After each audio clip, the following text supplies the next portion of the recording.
For millennia, they observed, unseen and undetected.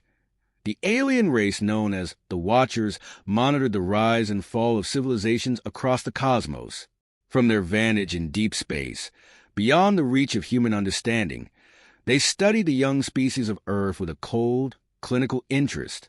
Humanity, to the Watchers, was a paradox, endlessly creative, yet recklessly destructive. They marveled at how humans could build empires, craft wonders, and unravel the mysteries of science, only to plunge those accomplishments into chaos and war. To the Watchers, humans were as fascinating as they were dangerous, and that danger had now become impossible to ignore. For centuries, the Watchers had agreed to remain passive. Their guiding principle was non-interference. They would observe, but not engage. They were a patient race, content to witness the inevitable self-destruction of volatile species like humans. But when Earth scientists broke the barrier of faster-than-light travel, everything changed. Humanity, once bound to its fragile planet, was now reaching out into the stars. A ripple of concern spread through the Watchers Collective. The discovery of FDL technology meant that humans, with all their wars and conquests, could expand far beyond their home. They would not just destroy their own world. They would consume the galaxy, leaving nothing but ruin in their wake. For the first time in eons, the Watchers face a decision: remain idle or intervene. Among the Watchers, a leader of sorts emerged, an ancient entity named Grallos. Though their species had no true hierarchy, Grallos was known for his deep wisdom and strategic mind. He had watched humanity evolve since their earliest days, when they huddled in caves and feared the dark. He had seen their spark of intelligence flare, and he had seen them misuse that gift over and over again.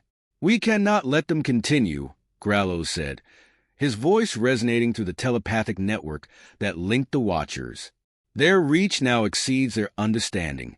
They will spread, they will conquer, and they will destroy all that we have sought to preserve." The others agreed. Humanity's expansion was too great a threat. But open conflict with humans was not an option. For all their technological superiority, the Watchers understood that war with humans could trigger disastrous consequences, drawing other species into the fray and plunging the galaxy into chaos. No! A more subtle approach was needed. A quiet, surgical intervention. "We will dismantle them from within," Grallos decided. "We will turn their greatest strength, their technology, against them." And so, the plan was set into motion. The Watchers would infiltrate human society by targeting the very core of their technological advancements. They had the means to subtly influence and manipulate human technology, to plant seeds of failure that would blossom at the most critical moments. It would appear to humans as though their technology had simply failed them, no evidence of external interference. FDL drives would malfunction, space colonies would fail, and weapon systems would break down, all without the humans realizing why. The infiltration was surgical. Watchers, using their advanced genetic engineering, created hybrid agents, human in appearance, but entirely alien in origin.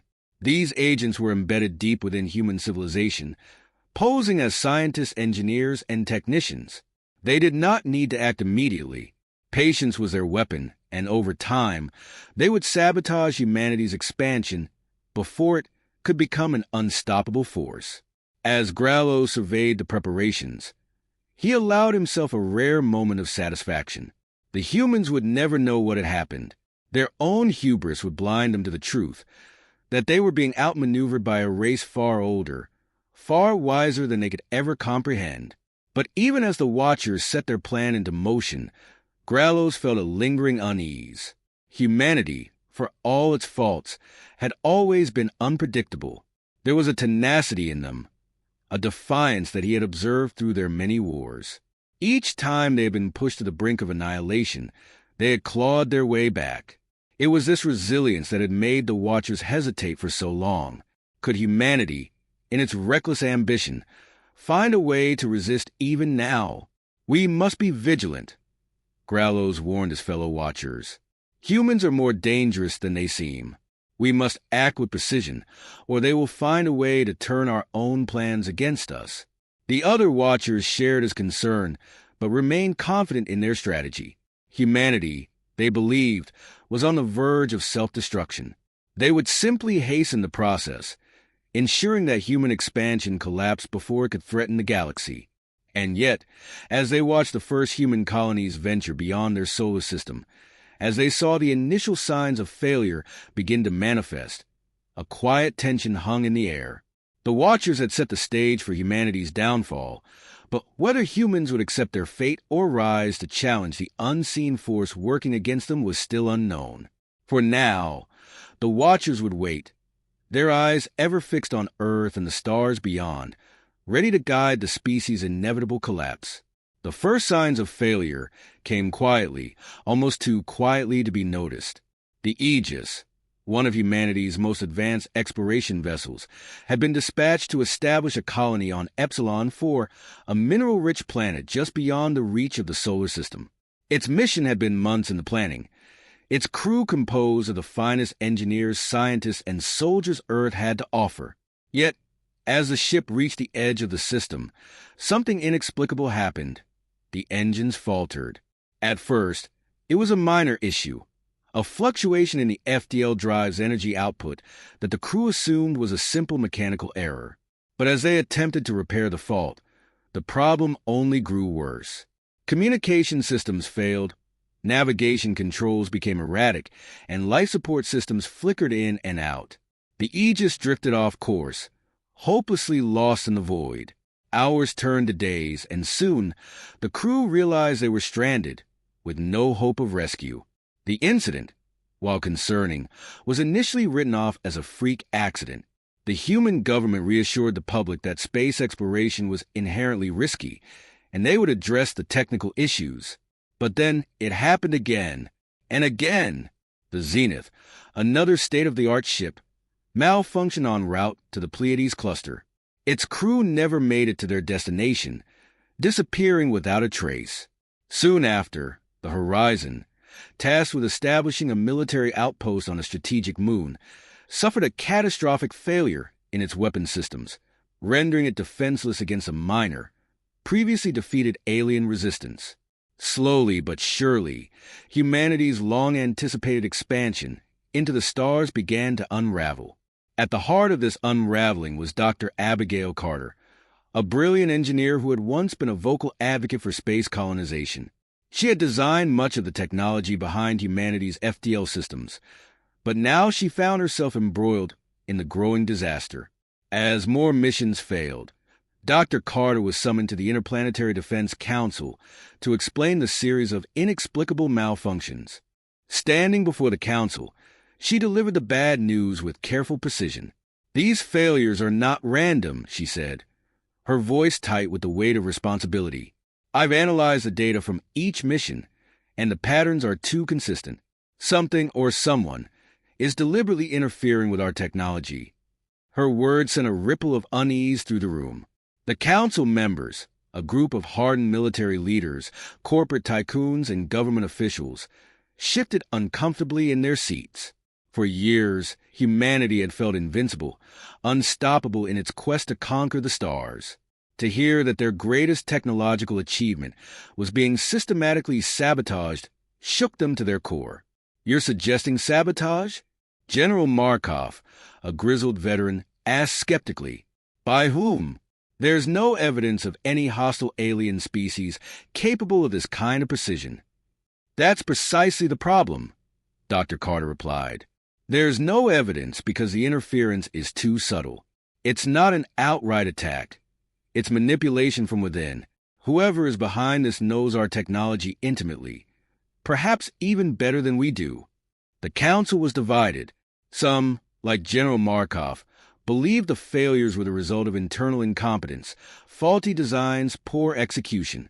Others, particularly those with military experience, were less dismissive of the possibility that an unseen enemy might be at play. But without hard evidence, the debate raged on with no clear conclusion. Outside the council chambers, however, paranoia was beginning to take root. Rumors of alien infiltration spread through the ranks of engineers and military personnel. Unexplained equipment failures were met with suspicion. Trust within the once cohesive scientific community began to erode, as people feared saboteurs might be hiding among them. Dr. Carter, frustrated and exhausted, continued her investigation in secret. She pored over reams of data, searching for anything that might reveal the source of the sabotage. For weeks, she found nothing. No trace of tampering, no unusual signals, no foreign software embedded in the systems. It was as though the malfunctions were happening naturally, yet she knew that was impossible. Then late one night, as she combed through diagnostic logs from the failed Aegis mission, she found an anomaly, a string of code that didn't belong, hidden deep within the ship's operating system. The code wasn't human in origin. It was elegant, sophisticated in ways beyond Earth's current technological capacity. She felt a chill run through her as she realized what this meant. They were being sabotaged by a force far more advanced than they had imagined. Dr. Carter immediately reported her findings to the Council.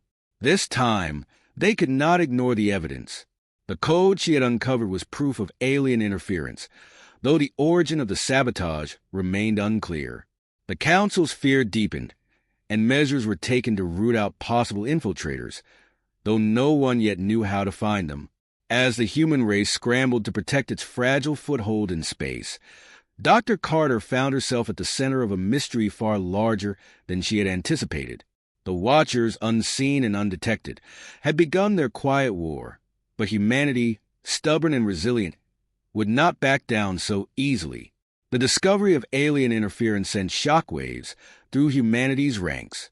Faced with undeniable evidence that an advanced species was sabotaging their expansion, the human government did what they always did in the face of a threat. They prepared for war. Fleets were mobilized. Scientists accelerated weapon development, and paranoia gripped the population. Every shadow became a potential alien agent. Every malfunction a sign of deeper infiltration. The fragile unity of human society, already shaken by the failures in space, began to fracture under the weight of fear. Dr. Abigail Carter, who had uncovered the alien sabotage, found herself caught between two forces. On one side stood the government and military, demanding that humanity strike back, no matter the cost. On the other was a small but growing faction of scientists and diplomats, urging for caution, for understanding, fearing that full-scale war with a technologically superior race could lead to extinction. Abigail, we need to fight back. We can't let them keep crippling us, General Markov growled, his fists clenched as he loomed over the conference table. His face was a roadmap of past battles, scars etched deeply into his skin. And what if that's what they want? Abigail countered, her voice calm but unyielding. What if war plays into their hands? We don't know how powerful they are, or how far their reach extends. We need more time. Time! The general slammed a fist on the table. Time is the one thing we don't have. They've been sabotaging us for years, and we're already losing ground. They won't stop until we're boxed into our little corner of the galaxy, helpless and isolated. Abigail knew he was partly right. The Watchers' influence was insidious. Their interference so subtle that humanity hadn't realized what was happening until it was nearly too late. But rushing into a conflict with an enemy that had outwitted them at every turn was a gamble Abigail wasn't willing to take. Still, the tide of war was sweeping faster than she could hold it back. The decision to launch a preemptive strike came sooner than she had feared. Using Dr. Carter's research on the alien code, military engineers developed a countermeasure designed to shield humanity's fleets from further sabotage. Their plan: strike at what they believed to be the Watchers' homeworld, a distant, resource-rich planet, known only from fragmented signals intercepted by long-range probes. It was a risky, reckless move, but one that Markov and his allies insisted was the only way to stop the aliens from crippling humanity's future. The fleet launched into the void, carrying the hopes of Earth and the weight of its desperation. The ships were equipped with the most advanced weaponry humanity had ever created. Missiles that could tear through space-time, energy shields capable of withstanding the harshest cosmic conditions. But for all their power, Abigail felt uneasy. They were marching into the unknown, relying on scant intelligence and a fractured understanding of the enemy they faced. On the bridge of the flagship, the Sentinel, Abigail stood beside General Markov as the fleet neared the Watchers' supposed homeworld. She felt the hum of the ship's engines beneath her feet, the cold weight of inevitability pressing down on her shoulders. Outside the viewport, stars glittered like distant, indifferent eyes. Suddenly, the calm was shattered by alarms. The entire fleet was rocked by an invisible force, and systems began to fail. Abigail's worst fears came to life. Despite their preparations, the Watchers had anticipated this. A voice crackled over the comms. "We're losing control of the primary weapons. Power grids are collapsing." The sabotage hadn't been stopped, it had only evolved. Before Abigail could react, the alien presence made itself known. A colossal ship, impossibly sleek and ancient, emerged from the shadows of a nearby moon. It dwarfed the human fleet, its mere appearance enough to send waves of fear through the crew. In a matter of moments, the Watcher's ship unleashed a pulse of energy, disabling humanity's fleet without firing a single weapon. The battle, if it could even be called that, was over before it had begun. But the Watchers didn't destroy the humans. Instead, a message resonated throughout the fleet, transmitted not through traditional means, but directly into their minds. "You are not ready." The voice was calm, emotionless, yet filled with the weight of ages. "Your expansion will end, or your existence will." General Markov, his pride wounded, ordered the fleet to fire. But nothing happened. The weapons, the systems, even the hulls themselves had been compromised beyond repair. Desperation set in as the crew scrambled to respond, but it was useless. Abigail, heart-pounding, stepped forward. "They've given us a choice," she whispered, more to herself than anyone else. "It's not about destruction. It's about control."